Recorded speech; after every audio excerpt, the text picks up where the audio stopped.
భారత రాజ్యాంగాన్ని అవమానించే విధంగా ముఖ్యమంత్రి చంద్రబాబు పాలన సాగుతుందని అనంతపురం జిల్లా పరిషత్ చైర్పర్సన్ బోయ గిరిజమ్మ ఆగ్రహం వ్యక్తం చేశారు.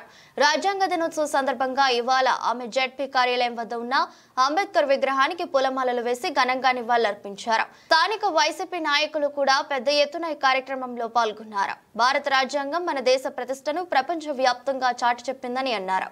అంబేద్కర్ ఎంతో ఉన్నతమైన ఆశయాలతో రాజ్యాంగాన్ని రచించారని గుర్తు చేశారు. అయితే దానిని దొంగలో తొక్కే విధంగా చంద్రబాబు పాలన సాగుతుందన్నారు. సంక్షేమ పథకాలు అభివృద్ధి చేయలేదని ప్రశ్నిస్తే అక్రమంగా కేసులు పెట్టి జైలు పాలు చేస్తున్నారన్నారు. రాష్ట్రంలో ప్రతి ఒక్క మహిళ, నిరుద్యోగి, రైతులు ప్రభుత్వ తీరును ప్రశ్నిస్తున్నారని, దీనికి చంద్రబాబు ఖచ్చితంగా సమాధానం చెప్పాలన్నారు. దినోత్సవ సందర్భంగా డాక్టర్ బిఆర్ అంబేద్కర్ గారి విగ్రహానికి పూలమాలలు వేసి నివాళులు అర్పించడం జరిగింది. 1949 నవంబర్ 26వ తారీఖున భారత రాజ్యాంగాన్ని ఆమోదించడం జరిగింది.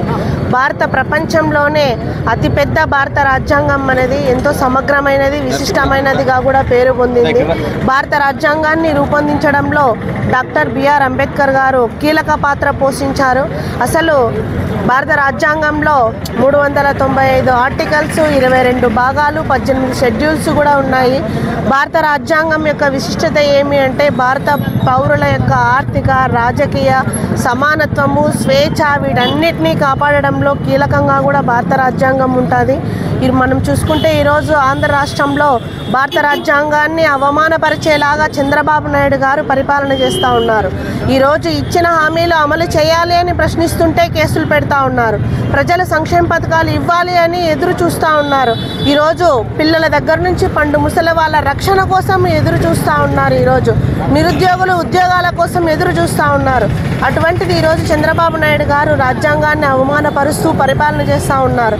గతంలో మనం చూసాం, గౌరవ మాజీ ముఖ్యమంత్రి వర్యులు వైఎస్ జగన్మోహన్ రెడ్డి గారు ఏ విధంగా రాజ్యాంగాన్ని గౌరవిస్తూ డాక్టర్ బిఆర్ అంబేద్కర్ గారి ఆశయాల కోసం ఏ విధంగా పాటుపడ్డారో అందరం కూడా చూసాము. ఎస్సీ, ఎస్టీ, బీసీ మైనారిటీలకు సమానమైన అవకాశాలు ఇస్తూ రాజకీయ ఎదుగుదలకు ఎంతగానో తోడ్పాటును అందించారు.